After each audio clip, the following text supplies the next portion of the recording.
Hello guys, welcome back to the channel. Social మీడియాలో ముఖ్యంగా ఇన్స్టాగ్రామ్లో దీని గురించి తెగ చర్చ జరుగుతోంది. మన ఇండియాలో కూడా జాంబీ డ్రగ్ గురించి భయాలు మొదలయ్యాయి. రీసెంట్గా చండీగఢ్లో ఒక డెలివరీ బాయ్ రోడ్డు మీద గంటల తరబడి ఒక బొమ్మలాగా కదలకుండా నిలబడిపోయిన వీడియో వైరల్గా మారింది. అది చూసిన జనం ఇది పక్క జాంబీ డ్రగ్గే అని భయపడిపోయారు. పంజాబ్ వంటి రాష్ట్రాల్లో ఇప్పటికే డ్రగ్ సమస్య ఉంది. ఇప్పుడు ఈ జైలాజిన్ అక్కడ చాప కింద నీరులా వ్యాపిస్తోందని వార్తలు వస్తున్నాయి. రీసెంట్ గా జరిగిన కొన్ని ఇన్వెస్టిగేషన్లలో ఇండియాలోని కొన్ని కెమికల్ కంపెనీల నుండి ఈ డ్రగ్స్ తయారీకి వాడే కెమికల్స్ విదేశాలకు వెళ్తున్నాయని, అలాగే అక్కడ తయారైన సింథటిక్ డ్రగ్స్ మళ్ళీ ఇండియాలోకి వస్తున్నాయని తేలింది. అసలు డ్రగ్స్ అనేవి ఎలా తయారవుతాయో, అందులో ఏమేమి కలుపుతారు అనేది చాలా సార్లు వాడే వారికి కూడా తెలియదు. చాలా డ్రగ్స్ చట్టవిరుద్ధంగా తయారవుతాయి కాబట్టి అందులో ప్రమాదకరమైన పదార్థాలు ఉండే అవకాశం ఎక్కువ. ఒకే డ్రగ్ ప్రతిసారి ఒకేలా ఉండకపోవచ్చు, అందువల్ల ప్రమాదం మరింత పెరుగుతుంది. చిన్న పిల్లాడికి అర్థమయ్యేలా చెప్పాలంటే, డ్రగ్స్ అంటే ఒక బ్రెయిన్ లో వైరస్ పడినట్టే. ఫోన్ లో వైరస్ వస్తే ఫోన్ స్లో అవుతుంది కదా, అలాగే మన లైఫ్ కూడా స్లో అవుతుంది. డ్రగ్స్ తీసుకున్నప్పుడు ముందుగా మన బ్రెయిన్ లో ఉన్న డోపమైన్ అనే ఫీల్ గుడ్ కెమికల్ ని అన్యాచురల్ లెవెల్లో రిలీజ్ చేస్తాయి. అందుకే ఒకే మూమెంట్ లో రిలీఫ్ వచ్చినట్టు, టెన్షన్ తగ్గినట్టు ఫీల్ అవుతుంది మన బ్రెయిన్. ఆ ఫీల్ మళ్ళీ కావాలనే క్రేవింగ్ స్టార్ట్ అవుతుంది మనలో. ఇదే అడిక్షన్ గా మొదలవుతుంది. ఈ ప్రాసెస్ లో థింకింగ్ పవర్ తగ్గిపోతుంది, మెమొరీ వీక్ అవుతుంది, రైట్ డెసిషన్ తీసుకునే అబిలిటీ లాస్ అవుతుంది. అదే సమయంలో మన బాడీ మీద డ్రగ్స్ అనేది ప్రభావం చూపుతుంది. హార్ట్ బీట్ ఫాస్ట్ లేదా స్లో అవుతుంది, బ్రీతింగ్ ప్రాబ్లం రావచ్చు, బాడీ వీక్ అవుతుంది, ప్రాపర్ స్లీప్ అనేది ఉండదు, ఎపిటైట్ తగ్గిపోతుంది. కొంత టైం తర్వాత బాడీ డ్రగ్ మీద డిపెండ్ అయిపోతుంది. డ్రగ్ లేకపోతే యాంగర్, ఇరిటేషన్, రెస్ట్లెస్ వంటి విత్డ్రాల్ సిమ్టమ్స్ వస్తాయి. ఐ హ్యావ్ ద కంట్రోల్ అనిపించిన నిజానికి కంట్రోల్ అనేది డ్రగ్స్ చేతిలోకి వెళ్ళిపోతుంది. డ్రగ్స్ క్విక్ హ్యాపీనెస్ ని ఇచ్చిన అదే హ్యాపీనెస్ మన సిస్టమ్ ని డ్యామేజ్ చేస్తాయి. మన దగ్గర దొరికే మామూలు డ్రగ్స్ లో లాభాల కోసం కంటే ఈ తక్కువ ధరకి దొరికే జంతువుల మందును కలుపుతున్నారు. దీని వల్ల తెలియకుండానే యువత భారీ బానిసలైపోతున్నారు. చేతులు, కాళ్ళ మీద భయంకరమైన పుండ్లు ఈ డ్రగ్ వాడటం వల్ల వచ్చే ఇన్ఫెక్షన్. మాంసం లోపల నుండి కుళ్ళిపోతుంది.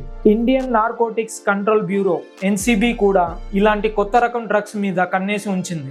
ఒక్కసారి ట్రై చేస్తే ఏమవుతుందిలే అనుకుంటే అది ప్రాణాలు తీసే వరకు కూడా వెళ్తుంది. ఈ డ్రగ్ మనిషిని బ్రతికున్న శవంలా మార్చేస్తుంది. అందుకే దీనికి ఎంత దూరంగా ఉంటే అంత మంచిది. ఇది నిన్న మొన్న పుట్టిన డ్రగ్ అయితే కాదు. 1962లోనే దీని కథ మొదలైంది. జర్మనీలో బేయర్ అనే ఫేమస్ కంపెనీ వాళ్ళు కనిపెట్టారు. అప్పట్లో దీన్ని మనుషుల కోసం, ముఖ్యంగా హై బీపీ తగ్గించే మందుగా వాడతామని తయారు చేశారు. కానీ క్లినికల్ ట్రయల్స్ లో ఏమైందంటే, ఇది మనుషుల బీపీని పూర్తిగా తగ్గించడమే కాకుండా వాళ్ళని పూర్తిగా స్పృహ లేకుండా కూడా చేస్తోంది. అందుకే ఇది మనుషులకు అస్సలు పనికిరాదని అప్పుడే పక్కన పడేశారు. 1970 దశకంలో దీన్ని జంతువులకు, ముఖ్యంగా గుర్రాలు, ఆవులు, జింకల వంటి పెద్ద జంతువులకు ఇచ్చే మత్తుమందుగా అప్రూవ్ చేశారు. జంతువులకు ఆపరేషన్ చేసేటప్పుడు నొప్పి తెలియకుండా ఉండటానికి ఈ మత్తుమందుని వాడేవారు. మత్తు కోసం వాడడం ఎక్కడ మొదలైంది, అక్కడే అసలు ట్విస్ట్ కూడా ఉంది. ఈ మందును మొదటిసారిగా మత్తు కోసం వాడడం ప్యూర్టో రీకో అనే దేశంలో 200వ సంవత్సరం ప్రాంతంలో మొదలైంది. అక్కడ వాళ్ళు దీన్ని అనస్థీషియా డి కావాలో, అంటే గుర్రం మత్తు మందు అని పిలిచేవాళ్ళు. అప్పట్లో దీన్ని హెరాయిన్ వంటి డ్రగ్స్ లో కలిపి వాడటం స్టార్ట్ చేశారు. మెల్లమెల్లగా ఇది అమెరికాలోని ఫియాడెల్ఫియా నగరాలకు పాకింది. ఇదే చనువుగా డ్రగ్ డీలర్స్ ఏం చేశారంటే, తక్కువ ఖర్చు హెరాయిన్ తో లేదా ఫెంటానిల్ తో పోలిస్తే ఇది చాలా చౌకగా దొరుకుతుంది.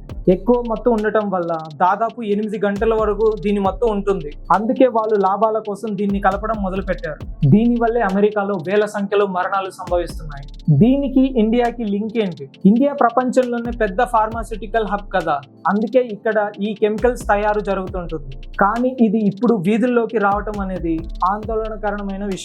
అప్పట్లో జంతువుల కోసం వాడిన ఈ మత్తుమందు ఇప్పుడు మనుషులు జాంబిల్లా మారుస్తూ ప్రపంచాన్నే భయపెడుతోంది. 60 ఏళ్ల క్రితం ఒక కంపెనీ వద్దనుకున్న మందు ఇప్పుడు ఇలాంటి ముప్పుగా మారుతుందని ఎవరు ఊహించి ఉండరు.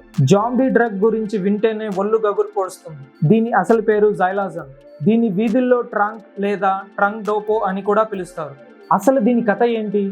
ఎంతవరకు ఇది ప్రమాదకరము? అసలు ఏంటి ఈ జాంబీ డ్రగ్ కథ?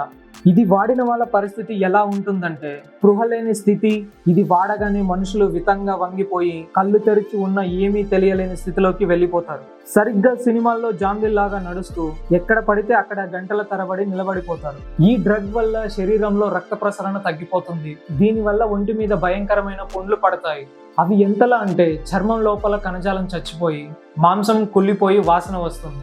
చివరికి ఆ చేతులు కాళ్ళు తీసేయాల్సిన పరిస్థితి వస్తుంది. అందుకే దీన్ని జాంబీ డ్రగ్ అని పిలుస్తారు. ప్రధాన లక్షణాలు అండ్ ప్రమాదాలు దీనివల్ల తిప్పలు అన్నీ ఇన్ని కావు.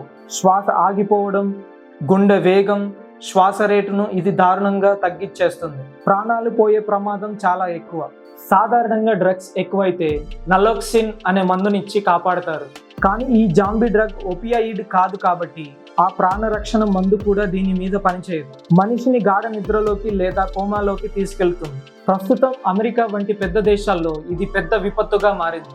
2023 నుండి ఈ డ్రగ్ వాడటం విపరీతంగా పెరిగిందని అక్కడి ప్రభుత్వ ఎమర్జెన్సీ సంస్థలు కూడా ప్రకటించాయి. మన దగ్గర కూడా ఇలాంటివి రాకుండా జాగ్రత్తగా ఉండాలని పోలీసులు, వైద్యులు హెచ్చరిస్తున్నారు. ఇది ఒక్కసారిగా అలవాటైతే వదలడం చాలా కష్టం. ఇది మనిషిని శారీరకంగా, మానసికంగా చంపేస్తుంది. ఇలాంటి వాటికి దూరంగా ఉండటమే ప్రాణాలకు రక్షణ.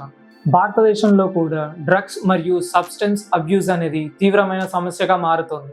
ఎయిమ్స్ మరియు సామాజిక న్యాయ మంత్రిత్వ శాఖ నిర్వహించిన జాతీయ సర్వే ప్రకారం దేశంలో సుమారు 16 కోట్ల మంది ఆల్కహాల్, 3.1 కోట్ల మంది కెనాబిస్ మరియు 2.3 కోట్ల మంది ఒపియాట్స్ వాడుతున్నారని అంచనా. ముఖ్యంగా 15 నుండి 25 ఏళ్ల యువత డ్రగ్స్ కు అత్యంత ప్రమాదకారక వర్గంగా గుర్తించబడింది. నేషనల్ క్రైమ్ రికార్డ్స్ బ్యూరో గణాంకాల ప్రకారంగా ప్రతి వారం సగటున 12 మంది డ్రగ్స్ ఓవర్డోస్ అవ్వడం వల్ల మరణించారు. అంటే రోజుకి సుమారు 2 మరణించారు. మరియు 2019 నుండి 2023 మధ్య 3290 మంది ఓవర్డోస్ మరణాలు నమోదయ్యాయి. పంజాబ్, రాజస్థాన్, తమిళనాడు మరియు మధ్యప్రదేశ్ వంటి రాష్ట్రాల్లో ఈ సమస్య ఎక్కువగా కనిపిస్తుంది. నిపుణుల అభిప్రాయం ప్రకారం ఇది కేవలం నమోదైన కేసులే.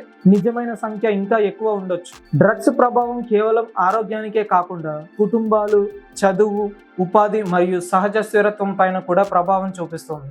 ప్రపంచవ్యాప్తంగా డ్రగ్స్ సమస్య చాలా పెద్ద స్థాయికి చేరింది. ఐక్యరాజ్య సమితి నివేదిక ప్రకారంగా 2023 సంవత్సరం నాటికి సుమారు 316 మిలియన్ మంది డ్రగ్స్ వాడుతున్నారు. ఇది గత దశాబ్దంలో చాలా వేగంగా పెరిగిన సంఖ్య. ప్రపంచంలో అత్యధికంగా వాడబడే డ్రగ్స్ కెనాబిస్, ఆ తర్వాత ఒపియాయిడ్స్, మెత్, కొకేన్ మరియు ఎస్టసీ ఉన్నాయి. డ్రగ్స్ వల్ల ప్రతి ఏడాది సుమారు 6 లక్షల మందికి పైగా మరణాలు జరుగుతున్నాయి WHO తెలిపింది. వీటిలో దాదాపు 80% మంది మరణాలు ఒపియాయిడ్స్ ప్రధాన కారణంగా చెబుతున్నాయి. సింథటిక్ డ్రగ్స్ వినియోగం పెరగడం వల్ల ఓవర్డోస్ ప్రమాదం మరింత ఎక్కువైంది. చికిత్స అవసరమైన వారిలో 12 మందిలో ఒకరి మాత్రమే ట్రీట్మెంట్ అందుతోంది. అందుకే డ్రగ్స్ ఇప్పటికీ ఒక ప్రపంచ ఆరోగ్య, సామాజిక మరియు భద్రత సంక్షోభంగా మారాయి.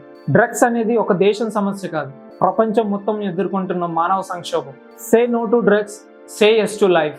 సో ఇది ఓవరాల్గా ఈ వీడియో మీకు నచ్చినట్లయితే లైక్, షేర్ అండ్ సబ్స్క్రైబ్ చేస్తారని ఆశిస్తూ సీ యూ సూన్.